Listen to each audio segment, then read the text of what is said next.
folks, I'm going to end my little show today. I know we're short on time. With a letter.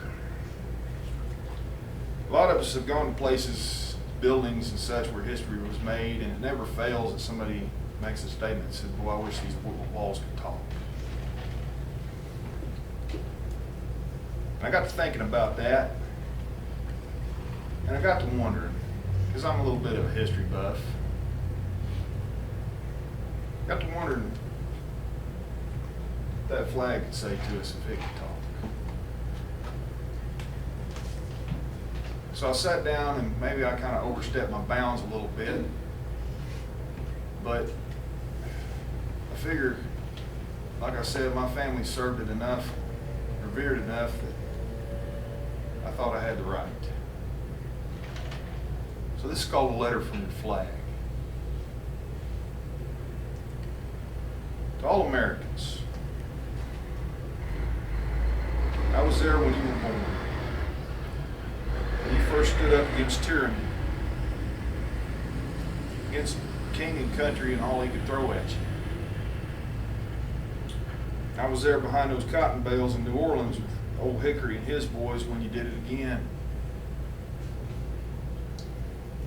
I was there when the first shots were fired at Fort Sumter, when you fought so hard amongst yourselves, places like Chickamauga, the Wilderness, Antietam,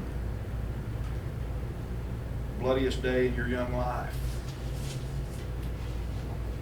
I was there on Little Round Top with Chamberlain when them Southern boys charged up that hill.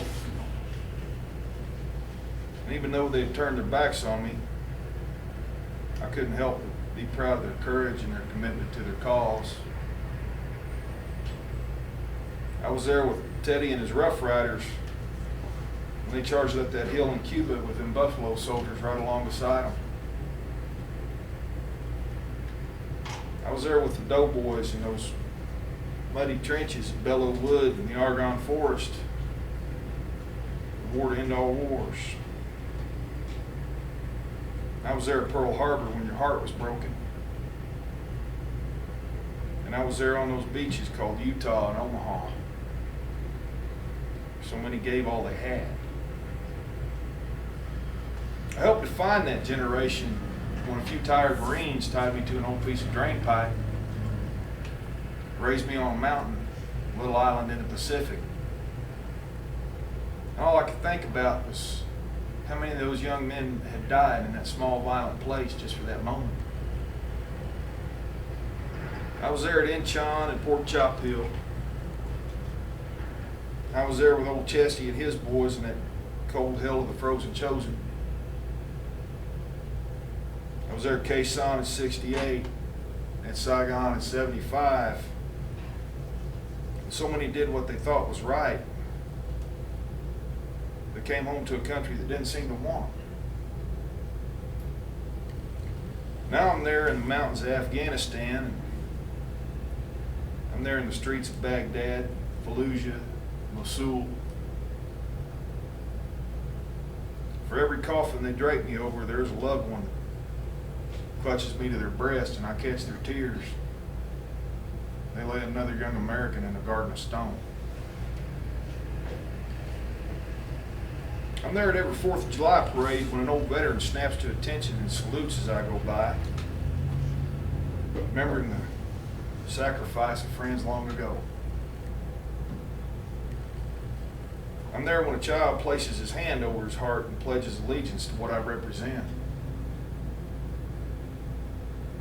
Now, I've never demanded your respect. I've been burned and abused and neglected, battle-scarred. But nobody's ever been able to destroy what I represent. It's not the fabric that I'm made of or the stitches they put me together with. It doesn't mean anything. I represent your freedom. And I represent the memory of those with the courage and commitment that it takes to sacrifice for that freedom. I've been there for your tragedies and I've been there for your triumphs. And right now, things are tough. you've been through tough times before. And I'm sure you'll make it through this time. 'Cause just like every other time you've done it, I was there.